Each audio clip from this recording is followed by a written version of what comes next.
নোয়াখালী রহমতপুর থেকে শুরু করে আমাদের যে নদী ভাঙ্গা, আমরা কিছুদিন আগে কিছু বস্তা এখানে দিয়েছিলাম। এমপি মহোদয় এবং আমাদের সরকারি নেতারা সব সহযোগিতা করি আমাদের তেল্লারঘাট এবং আমাদের এখার জন্য কিছু বস্তা দিয়ে দিছিল। তো এটা আমরা নিজ খরচে এই বস্তাগুলো উড়াইছি, আমাদেরকে কোনো সরকারিভাবে কোনো বরাদ্দ দেওয়া হয়নি। আমি কিছুদিন আগে টিনু সাহেবের কাছে একটা দরখাস্ত করছিলাম। আমাদের এখানে বর্তমানে একটা বাড়ি আজকে হড়ি গেছে, আরেকটা ঘর হড়ি যাবার সম্ভাবনা, এটা দিয়ে দিনের ভিতরে সরাইতে হইব। দক্ষিণ সাইডে দিয়ে আমাদের একটা মসজিদ আছে, মসজিদের অবস্থাও ভালো না, ওইখান দিয়ে নদী ভাঙতেছে। এখান থেকে শুরু করি তেল্লাঘাট পর্যন্ত আমাদের নদী ভাঙার বলে আমরা পড়ছি। এবং শুধু এটা না, আমাদের চড়াবাড়ি 9 নম্বর ওয়ার্ড, 8 নম্বর ওয়ার্ড, ছত্রিয়া, ওইখানে অনেক বিল্ডিং আছে, বিল্ডিং টিল্ডিং সহ অনেক বাড়িঘর হয়ে যায়, ওইখানে একটা হাহাকার।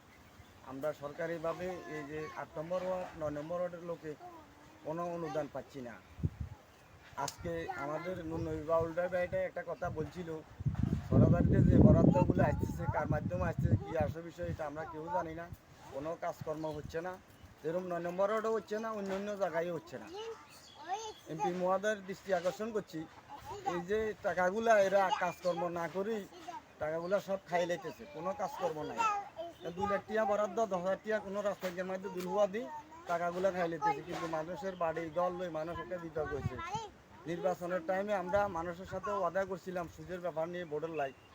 নির্বাচনের 2 দিন আগে আমি আমার নিজের পক্ষ থেকে 9 নম্বর এমপি সব টাকা না দেওয়ার কারণে আমি নিজের পক্ষ থেকে 50,000 টাকা দিচ্ছি দলের জন্য ভোট করে পেলাম 9 নম্বর ওয়ার্ডে। কিন্তু আজকে যারা ফেসবুক নেতা, ওই যে কাদের সাহেব কছিল আওয়ামী লীগের হাইব্রিড নেতা, এদেরকেও কারণে সব এরা এই ফেসবুক নেতা, হাইব্রিড নেতা, এরা সব খাই লাইতেছে, কিন্তু কোনো জায়গায় কোনো কাজ হচ্ছে না। এখন 1% বা 10 লাখ না 8 লাখ টাকা বরাদ্দ আছে, নুনুর বাউলটাও বলছিল এই টাকাগুলো 8 নম্বর ওয়ার্ড এবং 9 নম্বর ওয়ার্ডের জন্য বরাদ্দ দিয়ে বস্তা বস্তা দেওয়ার জন্য, কিন্তু এই টাকাটাও নাকি বিভিন্ন রোডের নাম দিই এই টাকাগুলো উঠাই প্রশাসন মানি তারা পরামর্শ করি কিছু দুষ্কৃতি আছে এরা সব খাইলা।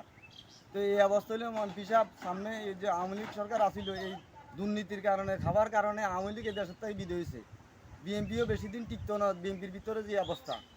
তো আপনি এগুলা সুনজর দেন। 9 নম্বর ওয়ার্ড, 8 নম্বর ওয়ার্ডের এই লোকগুলারে ছত্রিয়া সহ তেল্লারঘাট আমাদের এখানে খুব দুরবস্থা লোকজনের, যে বাড়িঘর একটা বাড়ি আসছে উড়ি গেছে গই, ও দক্ষিণ দিয়ে আমাদের মসজিদ, এখান দিয়ে আরেকটা বাড়ি উড়ি যাওয়ার গই, এইগুলো আমাদের অবস্থা। ছত্রিয়া আরও দুরবস্থা, ছত্রিয়া কিছু বাড়ির উড়ান হয়ে গেছে গই, ঘর হয়ে গেছে গই, সেখান দিয়ে কিছু উপর দিয়ে কিছু বিল্ডিং আছে, এখানে একটা সুইচ আছে, ওইখানে আরও দুরবস্থা চলতেছে, মানুষের হাহাকার।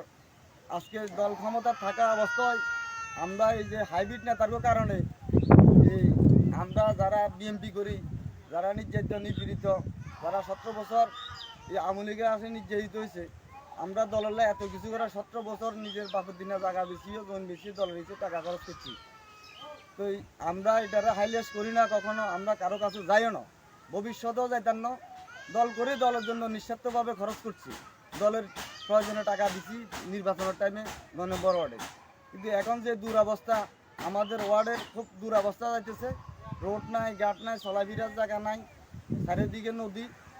9 নম্বর ওয়ার্ড, 8 নম্বর ওয়ার্ডের দিকে মাননীয় এমপি সাহেব আপনি একটু দেখেন, আর এটারে একটু দেখি কিছু বস্তা বস্তার ব্যবস্থা করে দিয়ে আমাদেরকে বাঁচান, আমাদের বাড়িঘর বাঁচান, রাস্তাঘাট বাঁচান। এই কথা বলে আমি আমার বক্তব্য শেষ করি। আসসালামু আলাইকুম।